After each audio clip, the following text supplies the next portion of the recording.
Who's in the community? Of Giacomello, the artist community. The artist community. We have 16 resident artists. They're all local people, adults. Some are, 19. It's like we have like 19 to 58 is the age range. And once they become members, they get a studio space. It's in an old coffee warehouse building. And so on the ground floor we have a huge gallery, we have a cafe, a boutique, and then upstairs it's all studios and offices. So they get studio space. We have a low-cost art supply store. Because art supplies are really expensive and hard to find there, so we sell them at cost, or sometimes we get donations and we distribute them. We also have artist residencies, so that's a great way to kind of get an exchange and interaction going for people from other places. So artists want to come and do a project there, we give them a space to stay, and they can teach a workshop, whatever works, and that's great. That's been a really fertile place for a lot of new projects, and even chances for people to get invited to come out and show elsewhere in the U.S., which is a big issue. So they're all Haitians that are there. Yeah. And why do they want a non-Haitian to run it? Well, that's a really good question because, and I'm actually ashamed to say it, they don't trust other Haitians to run it, and that's something I have a problem with. And I'm hoping that when I decide to leave the job, that there will be someone who's Haitian who's running it. But I've been told over and over again, like even in forming our board, they said, oh, we want as many foreigners as possible. We don't trust other Haitians. So it's really sad. Creole. Mm-hmm. Yeah. I love Creole. When a lot of people also speak French, and they're learning English. We have a language program. We have different classes. Right now we don't have enough money to kind of have as many classes as we should. I mean, the economic crisis has been really tough on us. But mostly we've been in survival mode. If anyone's interested in helping out, donating, please let me know. Or even just volunteering time.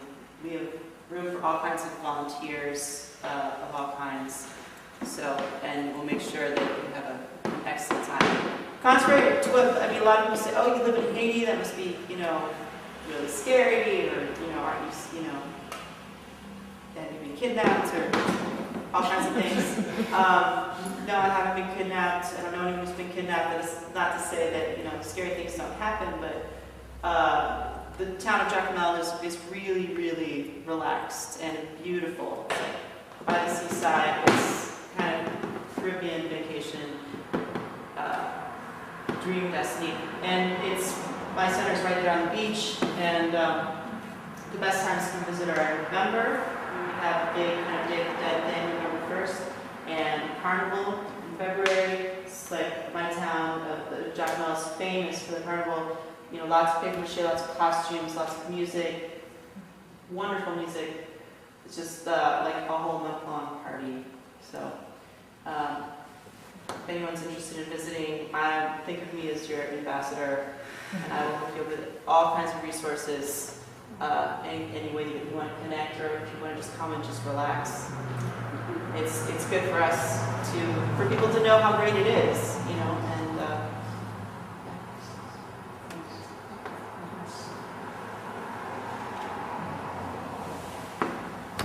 yeah. You say all these materials are on the website? Yeah. Because these are really fantastic. I read them and I was impressed by all the great ideas and instructions. Thank you. Really, really good. Yeah. Someday I would like to make a book. I can't quite verbalize what that book is yet. Something about agriculture in a lot of different places, not just one place. That's all across the Mexico. But I feel like I have information I want to share as far as the experiments that I've tried out. Is agrisculpture your design, have you invented that, or is that some That word? hundreds of years? Or I hope so. I feel like I invented that word, but sometimes you think you invent things and you find out someone else also had it. But as far as I know, yeah. You should copyright all of this, have you? Well, actually, no, because I had a phase where I was really doing like a lot of digital art and computer stuff. stuff, and I got involved in the open source movement, where the idea is that you share, as opposed to like Microsoft, which has proprietary software that can be buggy, you make something that's more like Linux, I don't know if you're following me here, where people can look at the code and change it and, you know, submit things that are improvements. So I don't actually want to copyright things. I want people to use them. But I hope that they remember that I had the idea first. If you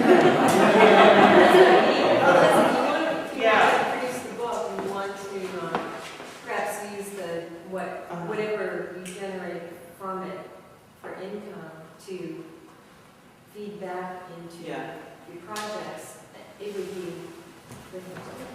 Yeah, I guess it's a risk I take. Well, actually, you know, a lot of these things aren't my idea either. You know, I got them from other people. I spend a lot of time on the internet. I buy a lot of books. I read, you know, in the library a lot. And I've modified them all. I mean, I don't think there's anything that's, you know, probably nothing is outright stolen. It's changed it, you know. But that's what I mean. I mean, the way it's simplified, because I know some of that, but not all of that. I mean, it's like, wow, there's so much information right there, and it would take me 20 books. I would have had to learn to distill it. That's what I mean.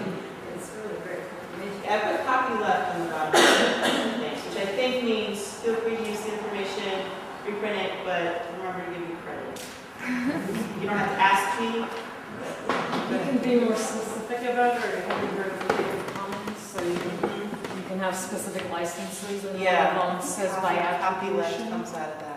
Yeah, well, no, it doesn't. There's, you can pair it with attribution. So there's really clear language that says, feel free to use it and enhance it, but don't forget, and you know, not just don't forget me, but name me when you use my things. And that would be important. Yeah, no, I see what artist. you guys are saying, and I'm Yeah. really flattered that you find what I'm saying important. But maybe it comes back to, we see how I steal. Maybe it's all about the greater good and just going back in, just as long as, you know. And if you write a book, be careful, you might be thrown in jail. You have full disclosure. Where, like, finding where I got my bread trays. I know in some cases I kind of, I scrape it off. Others, no. But then it's like, you know, you see that too. Well, can you say what your website is? Which one? I don't know. Oh, say what my website is? Yeah. Well, my main website is gowithflow.net. GOWITHFLO.net. Well, thanks. If there's no more questions, I really appreciate you guys coming out.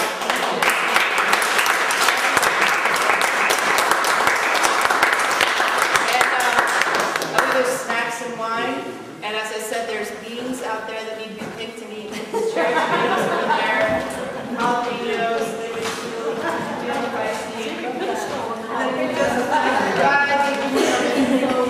We just thank you for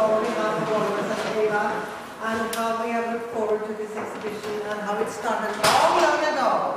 This summer, I came walking early one morning and should I have my eyes checked? There's certainly more plants here. That's look like cabbage.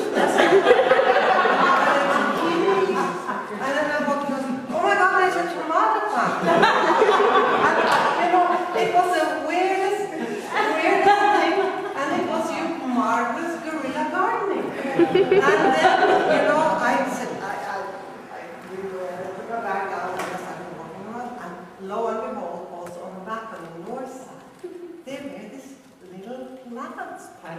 It was the most marvelous thing. You're so great to say, not mention how pathetic looking they were, since they were No. like creatures. That has nothing to Yeah, do with it. yeah. That has nothing to do with it. Yeah, we'll see. We'll see. Come on, the shelter. And plus the treat that we have had during this exhibition, you know. Not lunchtime yet, but I'm hungry. Okay, we're going to the gallery.